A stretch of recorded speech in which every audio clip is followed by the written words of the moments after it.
ദൈവത്തിനു സ്തുതി. വിശുദ്ധ മർക്കോസിൻ്റെ സുവിശേഷം 12-ാം അധ്യായം 34-ാം വാക്യത്തിൽ യേശു ഇങ്ങനെ പറയുന്നുണ്ട്. അവൻ ബുദ്ധിപൂർവ്വം മറുപടി പറഞ്ഞു എന്ന് മനസ്സിലാക്കി യേശു പറഞ്ഞു, നീ ദൈവരാജ്യത്തിൽ നിന്ന് അകലെയല്ല.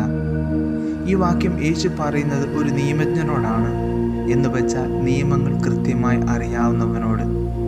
നമ്മുടെ ജീവിതത്തിൽ നാമും പലപ്പോഴും ഈ നിയമജ്ഞനെ പോലെയാണ്. കാരണം നിയമങ്ങളെല്ലാം കൃത്യമായി നമുക്കറിയാം. അത് ദൈവകൽപ്പനകളായിരിക്കാം, തിരുസഭയുടെ കൽപ്പനകളായിരിക്കാം, എന്നിങ്ങനെ ഏത് നിയമവും. പക്ഷേ നിയമങ്ങളുടെ അറിവ് മാത്രം നമ്മെ ദൈവരാജ്യത്തിലേക്ക് നയിക്കുകയില്ല എന്നാണ് ഇന്നത്തെ സുവിശേഷവാക്യം നമ്മെ പഠിപ്പിക്കുക. മറിച്ച് ഈ നിയമങ്ങൾ അനുസരിച്ചുള്ള ജീവിതമാണ് നമ്മെ ദൈവരാജ്യത്തിലേക്ക് നയിക്കുക. നമുക്കൊന്ന് ചിന്തിച്ചു നോക്കാം. നിയമങ്ങളെല്ലാം അറിഞ്ഞ് ദൈവരാജ്യത്തിന് അടുത്ത് ജീവിക്കുന്നവരാണോ നാം, അതോ ദൈവരാജ്യത്തിലാണോ നാം ജീവിക്കുന്നത് എന്ന്? കാരണം വിശുദ്ധ ലൂക്കയുടെ സുവിശേഷം 17-ാം അധ്യായം 21-ാം വാക്യത്തിൽ യേശു പറയുന്നുണ്ട്, ദൈവരാജ്യം നിങ്ങളുടെ ഇടയിൽ തന്നെയുണ്ട് എന്ന്. ദൈവരാജ്യങ്ങൾ സൃഷ്ടിക്കുന്നവരായി മാറാൻ നമുക്ക് പരിശ്രമിക്കാം.